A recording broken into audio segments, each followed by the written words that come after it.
بسم اللہ الرحمن الرحیم۔ السلام علیکم۔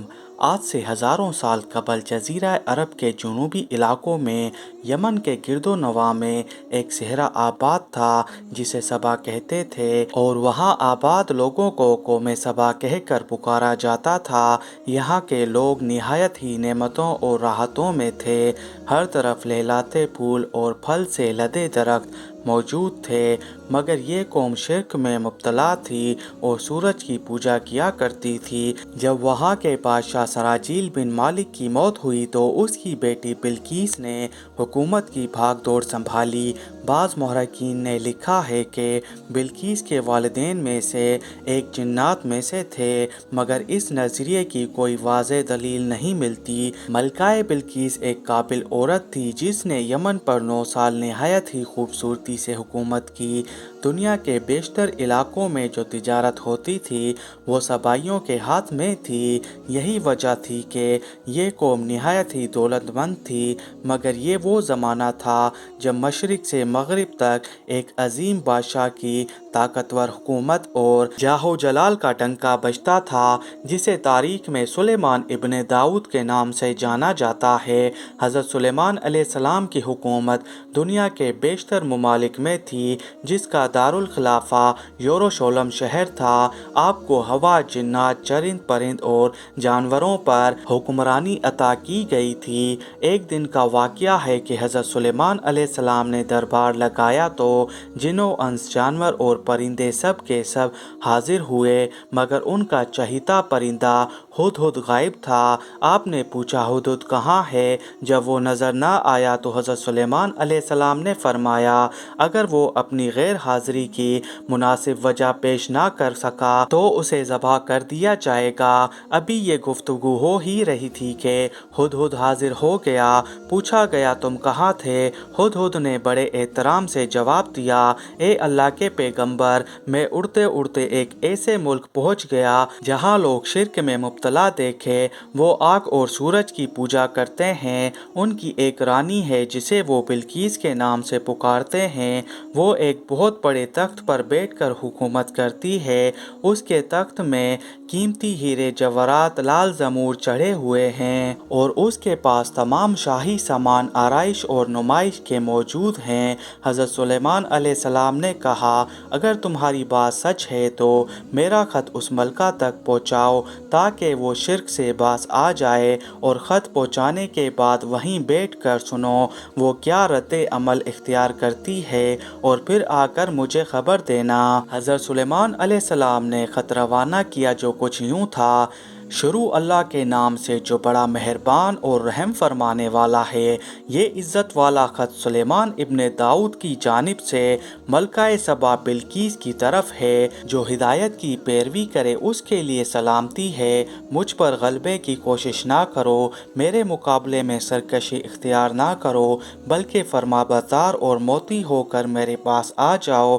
یہ خط دراصل ملکہ سبا اور اس کی قوم کی طرف دعوت اسلام تھی۔ ہدہد نے یہ خط لے جا کر ملکہ بلقیس کی گود میں گرا دیا۔ ملکہ کے دربار میں اس وقت 300 کے قریب سردار بیٹھے تھے۔ انہوں نے جب یہ خط پڑھا تو طیش میں آ گئے اور کہا کہ یہ ہماری توہین ہے، ہمیں اس کا سخت جواب دینا چاہیے۔ مگر ملکہ بہت سمجھدار تھی، اس نے انہیں سمجھایا کہ خط سے پتہ چل رہا ہے کہ یہ کوئی عام شخص نہیں، خدا کا کوئی پیغمبر ہے، لہٰذا ہمیں حکمت سے کام لینا چاہیے۔ اس نے کہا کہ میں حضرت سلیمان علیہ السلام کی طرف ایک تحفہ بھیجتی ہوں، اگر انہوں نے قبول کر لیا تو وہ بادشاہ ہیں، میں اس سے جنگ کروں گی، لیکن اگر انہوں نے تحفہ قبول نہ کیا تو میں اس کی پیروی کروں گی، کیونکہ وہ نبی ہیں۔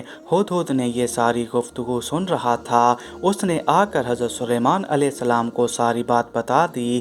حضرت سلیمان علیہ السلام نے جنات کو حکم دیا کہ شہر میں داخل ہونے والے رستے پر سونے چاندی کی اینٹوں کے فرش بچھا دیے جائیں، رستے کے دونوں جانب سونے کی عجیب و خلقت جانور کھڑے کر دیے جائیں، وزراء اور عمال سلطنت کی کرسیوں کو سونے کا کر دیا جائے، دربار کو ہیرے جواہرات سے مزین کر دیا جائے۔ ادھر بلقیس نے حضرت سلیمان علیہ السلام کے لیے تحائف روانہ کیے جن میں سونے کی اینٹیں، جواہرات، غلام کنیزیں اور ملکہ کا ایک خط بھی تھا۔ جب یہ تمام تحائف لے کر قاصد حضرت سلیمان علیہ السلام کے دربار میں پہنچے اور انہوں نے یہ سب دیکھا تو شرمندہ ہوئے۔ حضرت سلیمان علیہ السلام نے ملکہ کے قاصد سے کہا، کیا تم لوگ مال سے میری مدد کرنا چاہتے ہو؟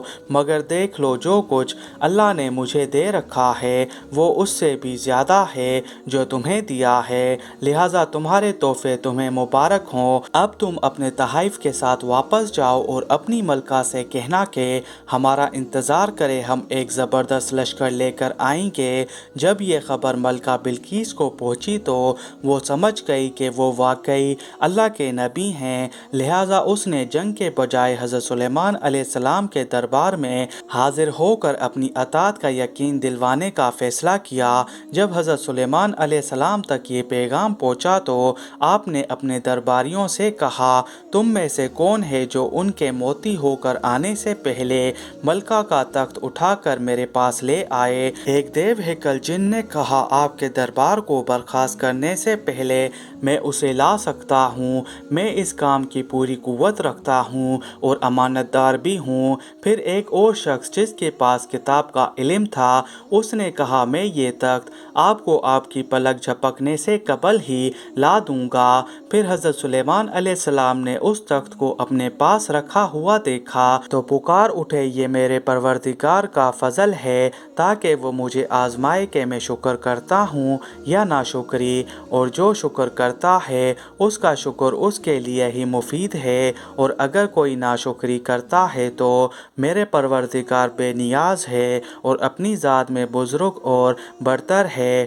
مفسرین کے مطابق وہ شخص حضرت سلیمان علیہ السلام کا کوئی دوست تھا جس کا نام آصف ابن بخریہ بتایا جاتا ہے، اور بعض نے لکھا ہے کہ وہ آپ کا خالہ زاد بھائی تھا۔ کہا جاتا ہے کہ تخت کی لمبائی 80 ہاتھ، عرض 40 ہاتھ اور اونچائی 30 ہاتھ تھی۔ اس میں موتی، سرخ یاقوت، سب ثبوت جڑے ہوئے تھے۔ حضرت سلیمان علیہ السلام نے اس تخت میں رد و بدل کر دیا اور اسے پہلے سے بھی بہتر بنا دیا۔ جب ملکہ بلقیس حضرت سلیمان علیہ السلام کے دربار میں حاضر ہوئی تو آپ نے پوچھا، کیا تمہارا تخت بھی اسی طرح ہے؟ اس نے کہا کہ یہ تو گویا ہو بہو وہی ہے، اور ہمیں تو پہلے ہی معلوم ہو گیا تھا اور ہم فرما بردار ہو چکے ہیں۔ بلقیس کے آنے سے پہلے حضرت سلیمان علیہ السلام نے ایسی عمارات بنانے کا حکم دیا جس کا فرش شیشے کا ہو، نیچے پانی جاری ہو،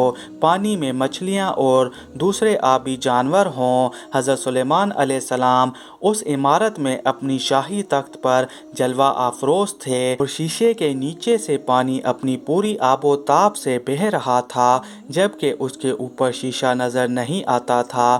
بلقیس کو اس محل میں لایا گیا۔ جب اس نے فرش کو دیکھا تو سمجھی کہ یہ پانی کا ایک حوض ہے، لہٰذا اپنی پنڈلیاں سے کپڑا اٹھا لیا۔ سلیمان علیہ السلام نے کہا، یہ تو شیشے کا چکنا فرش ہے۔ تب وہ شرمندہ ہوئی اور بول اٹھی، اے میرے پروردگار، میں سورج کی پوجا کر کے اپنے آپ پر ظلم کرتی رہی، اور اب میں نے سلیمان کے ساتھ اللہ رب العالمین کی اطاعت قبول کر لی، لہٰذا بلقیس پر یہ ظاہر ہو گیا کہ جس طرح وہ شیشے کے صحن کو پانی کے لہریں مارنے والا گہرا حوض سمجھ بیٹھی، اسی طرح اس نے اور اس کی قوم نے سورج کی چمک اور دھمک کو دیکھ کر اسے معبود اور خدا سمجھ بیٹھے۔ اسے اپنی فاش غلطی پر نہایت ہی شرمندگی ہوئی۔ بعض مورخین نے لکھا کہ اس واقعے کے بعد ملکہ سبا مسلمان ہو گئی اور حضرت سلیمان علیہ السلام کے نکاح میں آ گئی، جبکہ بعض نے لکھا ہے کہ آپ نے بلقیس کو یمن واپس بھیج دیا اور اس کے لیے وہاں 3 بڑے محل تعمیر کروائے۔